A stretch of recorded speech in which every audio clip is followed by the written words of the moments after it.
Hi, this is Bob Gutman for another podcast for my political profiles at transatlanticmagazine.com. As I've said before, I have a Center for Politics and Foreign Relations, which I started many years ago, and I'm teaching now at Johns Hopkins and at University of Virginia. And I'm here getting ready to teach a class, my UVA class. I thought I'd say a few words on the Democratic presidential primary. Things have been shaken up. Mayor Bloomberg, Mike, who's now worth $56 billion, now has his ad says Mike 2020, like he's just one of the guys. Fifth richest guy in the country and 11th richest in the world, just trying to come off. So now we have two Democrats, the party of the people.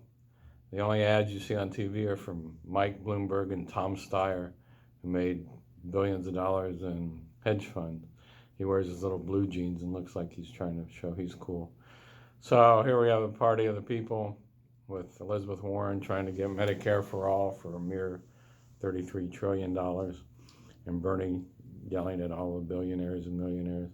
So the latest poll that just came out today has Joe Biden way ahead, has Mayor Pete in second place. So we have Mayor Pete, who's head of a small town, South Bend in Indiana, mainly known for Notre Dame football, ahead of Mike Bloomberg, who was head of New York City for 3 terms. So it's a crazy mixed up race. Iowa caucus is February 3rd, followed a week later by New Hampshire, followed by Nevada caucuses, followed by South Carolina. So if somebody doesn't run away with it in Iowa and New Hampshire, I think Biden should win Nevada, a very unionized state, and also win South Carolina. So I still have my money on Biden, but when somebody comes into a race and says they're going to spend $200 million of their own money, that's not an insignificant amount. You just put in $30 million now. I've seen ads all day long for Mike Bloomberg. So I'm not sure who his constituency is, but money can buy a lot of ads. Whether it can buy votes, I don't know. Help buy votes in New York City. So we shall see. Patrick Deval, a former governor of Massachusetts, also got in. He doesn't have that kind of money, so I don't know where he's going. Anyway, Mayor Pete's kind of a phenomenon. Iowa, there's usually somebody that pops up. Elizabeth Warren seems to have gone down 10 points. Bernie's still hanging in there. I'm surprised. I thought Kamala Harris would do much better than she's doing now. Seems like a very sophisticated person who handles the issues well. I think Senator Klobuchar could surprise us. She's a good Midwesterner like I am. So we shall see. Republican side, we have the anti-democratic, pro-Russian president we have, followed by the spineless, gutless members of Congress for the Republicans. It's really been a disgrace, the impeachment hearings. Republicans trying to say it's all Ukrainians' fault, or it could be a 400-pound fat guy sitting in the basement. We all know it's Russia that did the hacking. We all know Russia's trying to destabilize our elections. Every intelligence agency in the United States has said so. But wait a minute. Donald Trump watches Fox News, and people have the same lawyers as Giuliani said. It could be Ukraine.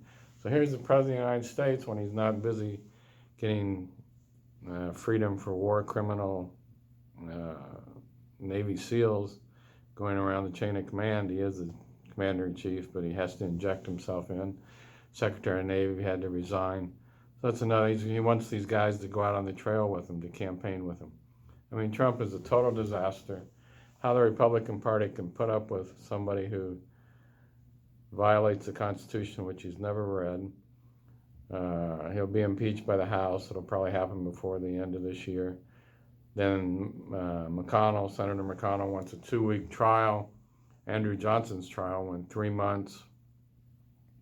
So 2 weeks is a pretty short time, and the Republicans in the Senate want to bring in Hunter Biden, which has nothing to do with impeaching Trump. Trump said he'd like to show up for the impeachment hearings. So anytime Trump says he wants to do something, he's thinking the exact opposite. He'll never show up.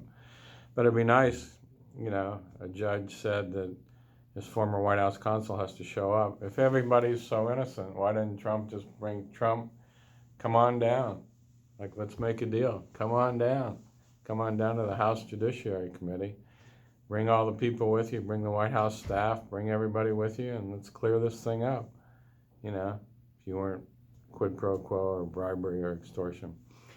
Anyway, we're in good shape though because Jared Kushner, the president's son-in-law, has just been put in charge of building the wall. I can see Jared up there right now with his hammer. He's done such a good job of getting Middle East peace. We have peace between everybody in the Middle East, right? So Jared Kushner is in charge of Middle East peace, but I guess he'll take a break to get down there and build that wall. So I look forward to seeing him and Ivanka with a hammer doing the nailing. We have some property in Texas. I'll see if they're down there nailing up a wall near my property. Anyway, as we head into Thanksgiving, Trump's going to give another crazy rally tonight where everybody will say lock her up and yell at everybody, and Trump will go watch Fox News, and what he hears on that seems to mean more to him than what our intelligence agencies have. And any time growing up when seeing the Republicans in the 80s and 90s, to think that some Republican president and all his cohorts in the House and Senate would be so pro-Russian is just shocking. So somewhere along the way, we'll find out everything Trump has to do with money. So I'm sure there's money involved from some Russian oligarchs to Trump's pockets. And that's where we are. So I wish you all a happy Thanksgiving. We have a lot to be thankful for. And I'll be back next week, and we'll start December. And I think we can pretty much say that the House will impeach the president along party lines. And then we'll go to the Senate. Well, they'll probably acquit on party lines. But maybe somebody will get some guts. Maybe Mitt Romney and some other Republican senators might say, wait a minute, let's try to, stand up for our principles and our Constitution rather for this Trump, who when he's gone, nobody will remember. When I went to Reagan's funeral with my wife and daughter because he was so popular, I can't imagine a Trump library. Where's it going to be? In the Trump Tower? With a couple, I don't know what, there won't be any books in it. So anyway, that's where we are. I hope our Supreme Court Justice Ruth Bader Ginsburg stays well. We need her to stay alive till hopefully Trump is out of office. Anyway, happy Thanksgiving. And I'd like to hear from people. rgutman, rguttman @jhu.edu. Send me your thoughts, and we'll talk again. And look at transatlanticmagazine.com. All the best. Bye.